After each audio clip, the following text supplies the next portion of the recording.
салому алайкум дӯстони азиз, хушомадед ба канали Шараф Медиа. имрӯз мо тасмим гирифтем ки дар бораи яке аз қаҳрамонҳои филми ҳидоят Дилшад Шимшек яъне Мелис ба шумо маълумот диҳем. барои пешрафти кори мо шумо дар комментария фикру ақидоятон ронависонед ва дар видео лайк гузоред ва инчунин дар канали Шараф Медиа обуна шавед ва дӯстони худро даъват намоед. барои дастгирии ҳаматон ташаккури зиёд. ба шумо тамошои ба фароғат хоҳонам.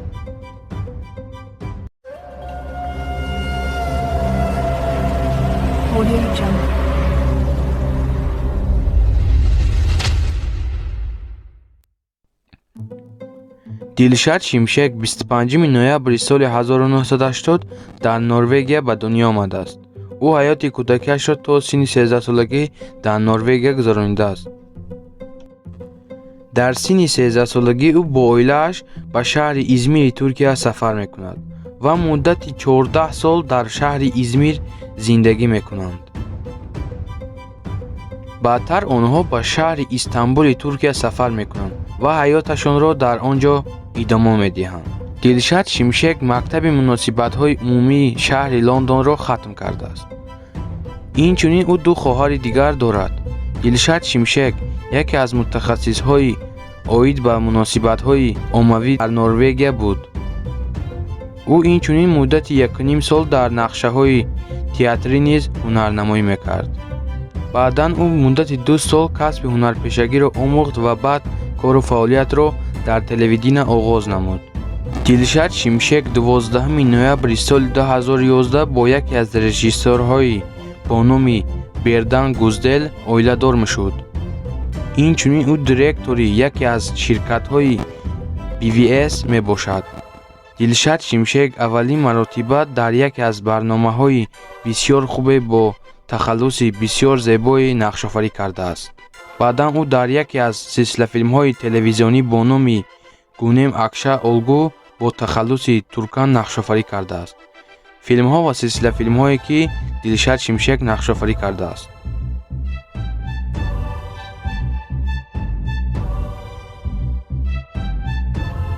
Дилшад Шимшек соли 2011 дар филми Гун Ашкала Олду бо тахаллуси туркан ҳунарнамоӣ кардааст. соли 2012 бошад, ӯ дар филми Исир Шерин Гӯюзларӣ бо тахаллуси Комиссар Элиф ҳунарнамоӣ кардааст. аз соли 2013 то соли 2014 ӯ дар филми Сана Бирси Верҷерем ҳунарнамоӣ кардааст. аз соли 2014 то соли 2016 ӯ дар яке аз силсилафилмҳои машҳур бо номи Кертенкеле яъне Ҳидоят бо тахаллуси Мелис бо як истеъдоди хубе ҳунарнамоӣ кардааст.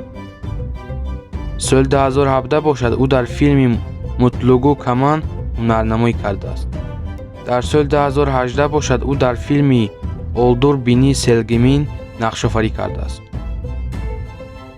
дар соли 2019 бошад, ӯ дар филми Эшқияи дунявӣ ҳукмлару Олмаз бо тахаллуси Эбру ҳунарнамоӣ кардааст.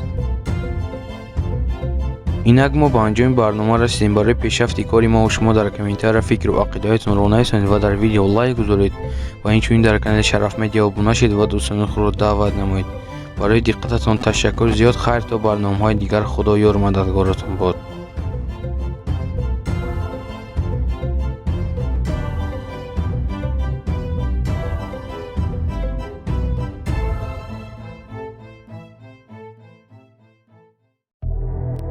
салому алайкум дӯстони азиз, хушомадед ба канали Шараф Медиа. имрӯз мо тасмим гирифтем ки дар бораи яке аз қаҳрамонҳои филми Ҳидоят Серат Огдемир яъне Зуҳро ба шумо маълумот диҳем. барои пешрафти кори мо шумо дар комментария фикру ақидоятон ронависонед ва дар видео лайк гузоред ва инчунин дар канали Шараф Медиа обуна шавед ва дӯстони худро даъват намоед. барои дастгирии ҳаматон ташаккури зиёд. ба шумо тамошои ба фароғат хоҳонам.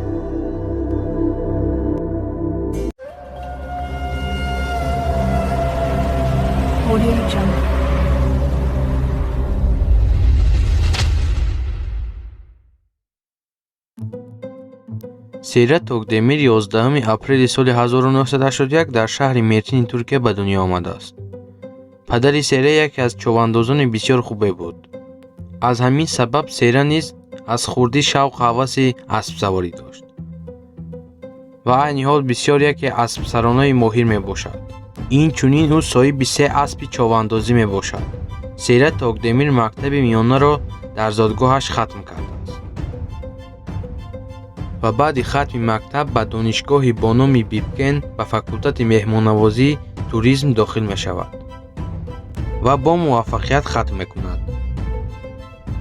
ин ҳунарманди машҳур аз давраҳои мактабӣ ба як театр дохил мешаваду ва дар саҳнаҳои театрӣ бо як истеъдоди хубе нақш меофарад.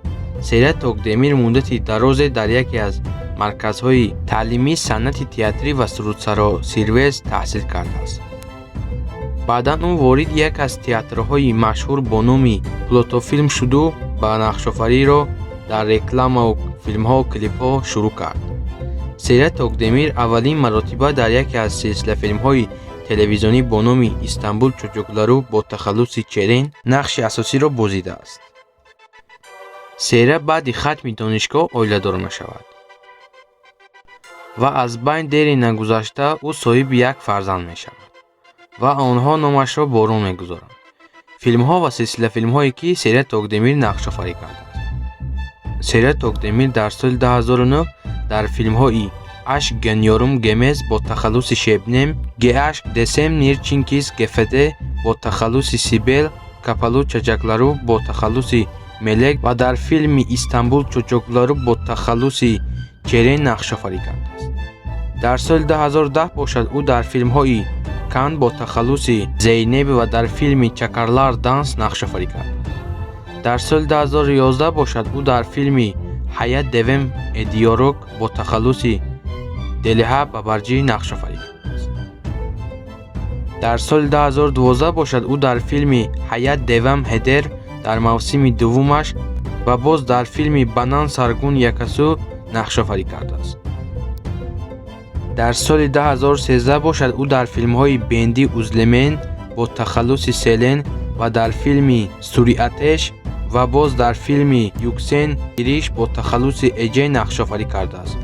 дар соли 2014 бошад ӯ дар филми Анаму Оғлу бо тахаллуси Лал нақшофарӣ кардааст.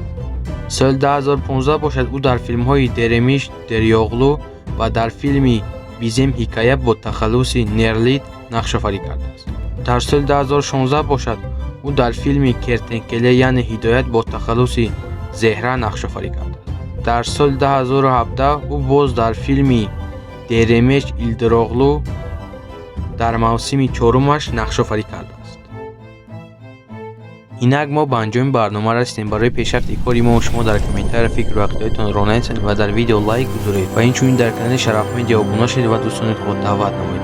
барои диққататон ташаккури зиёд. хайр то барномаҳои дигар. худо ёр омада.